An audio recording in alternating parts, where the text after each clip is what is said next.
سے طوائف آئی، طوائف، سارا اس کا نام تھا، سارا گانے والی ناچنے والی، اور آگے مدینے پہنچ گئی، کہنے لگی فاکو مر گئی ہوں میری مدد کر، اللہ کے نبی سے کہہ رہی گانے والی ناچنے والی، فاکو مر گئی ہوں میری مدد کر۔ تو آپ نے کہا کلمہ پڑھتی ہو؟ آپ نے کہا کلمہ پڑھتی ہو؟ کہنے لگا نہیں پڑھتی، نہیں پڑھتی۔ کفر، ناچنے والی گانے والی، ٹھیک ہے، کلمہ پڑھتی ہو؟ کہا نہیں پڑھتی۔ تو آپ کہتے ہیں نو کنو پھاتے باہر کر دو، نہیں؟ تو آپ نے کہا میں اپنی خاندان والوں سے کہتا ہوں اس عورت کی مدد کرو، اپنے خاندان، اپنے خاندان، میں اپنے خاندان سے کہتا ہوں اس عورت کو بھر دو۔ یہ اپنا خاندان کیوں کہا؟ سب صحابہ سے کیوں نہیں کہا کہ کسی کے جی میں یہ نہ آئے کہ طوائف کی مدد کر رہے ہیں، لہذا اپنے خاندان سے کہا میرے گھر والے اس کی مدد کرو، اور اس کو بھر کے بھیجا۔ یہ میرے نبی کے اخلاق ہیں۔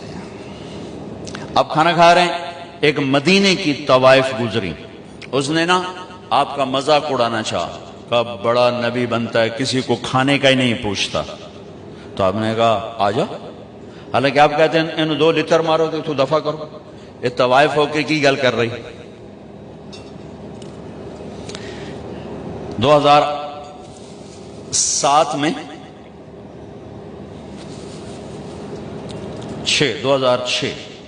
2006 میں نرگس میرے ساتھ حج پر تھی، لاہور کا گروپ تھا، اس کے ساتھ ہم گئے ہوئے تھے، اس کو تیار کیا تھا۔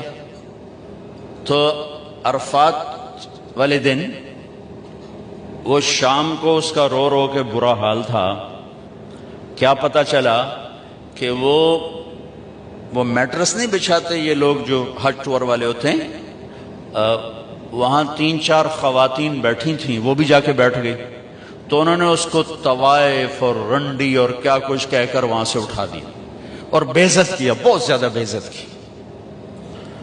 تو اس کو اتنی مشکل سے سمجھا بجھا کے اس کو نرم کیا۔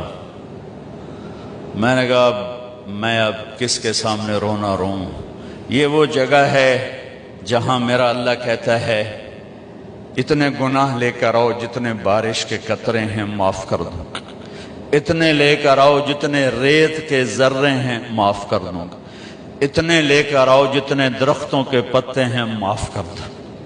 تو ایک طوائف کے پاس اتنے گناہ تو نہیں ہیں کہ وہ بارش کے قطروں سے زیادہ ہو جائیں، یا ریت کے ذروں سے بڑھ جائیں، یا درختوں کے پتوں سے بڑھ جائیں، لیکن نفرت نفرت نفرت نفرت انسان ہی نہیں سمجھتا۔ ایک ہوتا ہے پیسے کا تکبر، وہ بھی بڑا خوفناک ہے، ایک ہوتا ہے نیکی کا تکبر، یہ پیسے سے زیادہ خوفناک ہے۔ میری گل ذرا کان کھول کے سنیں آجے، ایک پیسے کا تکبر ہے، یہ بھی بڑی بھیڑی شے ہے، لیکن نیکی کا تکبر اس سے بھی زیادہ ہوتا ہے۔ یہ آدمی کو ایسے ہی گراتا ہے اللہ کی نظروں سے جیسے بڑے بڑے گناہوں سے انسان اللہ کی نظروں سے گرتا ہے۔ اس کا یہ میں نے آپ کو نمونہ دکھایا کہ اٹھ جا یہاں سے، طوائف ناچنے والی، وہ تو توبہ کرنے گئی تھی وہ، اور اس نے کی توبہ، گھر بیٹھ گئی۔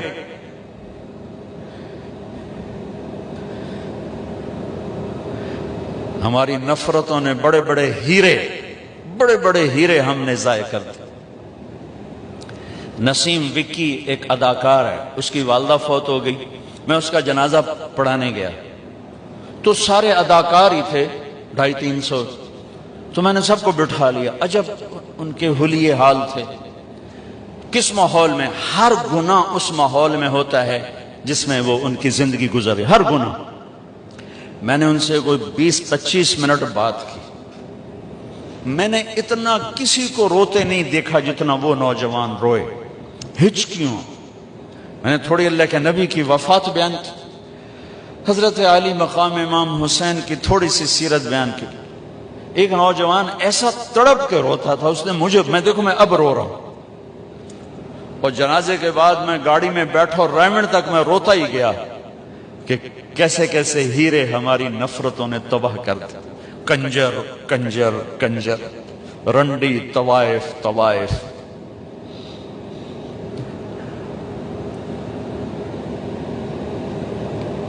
کون جسم کو بیچتی ہے؟ کس نے گھنگرو بندھا پہنائے؟ کس نے اس کو جسم فروشی پہ مجبور کیا؟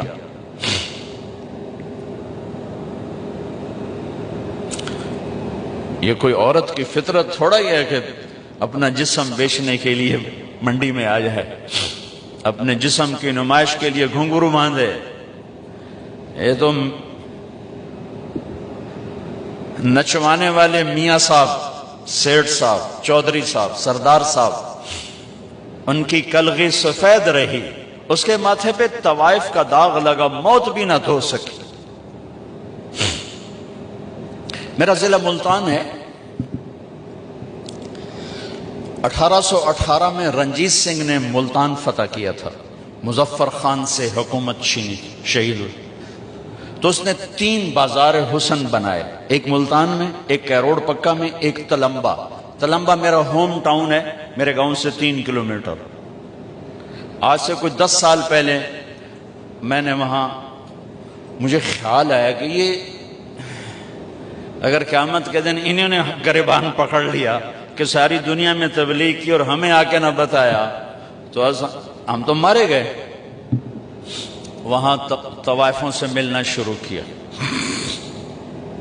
ان کو کبھی گھر بلایا، کبھی ان کے پاس۔ جب پہلی دفعہ ان سے ملاقات ہوئی تو ہمارے ایک ساتھی نے کہا، بیٹیو ہم آپ پہ عزت کی چادر ڈالنے آئے ہیں۔ ایک چھوٹا سا جملہ ہے، ایک جملہ، ہم آپ پہ عزت کی چادر ڈالنے آئے ہیں۔ تو وہ ایسے روئیں جیسے کوئی دکھوں کا مارا روتا ہے، کہنے لگی یہاں تو کپڑے اتارنے آتے ہیں لوگ، آپ کون ہیں جو ہم پہ چادر ڈالنے آئے ہیں؟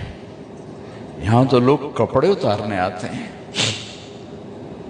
کپڑے اتارنے والے اسی طرح میاں صاحب ہیں، ان کی عزت پہ کوئی فرق نہیں آیا، وہ طوائف بن گئی۔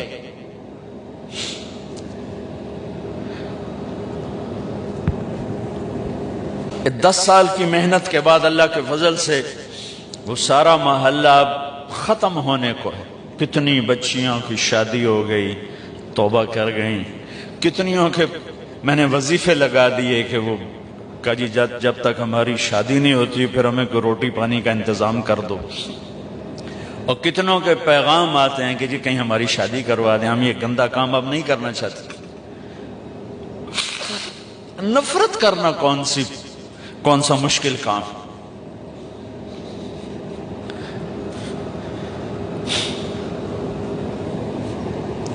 وہ طوائف کہنے لگی یہ کیسا نبی ہے جو کسی کو پوچھتا ہی نہیں؟ آپ نے کہا آجا، تو بھی آجا، بٹھا لی۔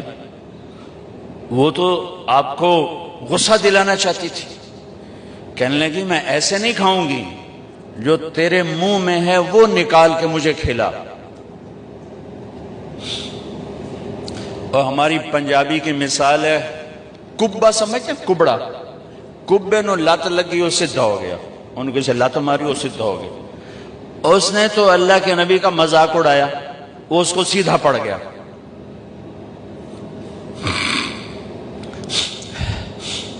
جب اللہ کے نبی کا لعاب اس کے منہ میں جب گیا تو کیا ہونا تھا؟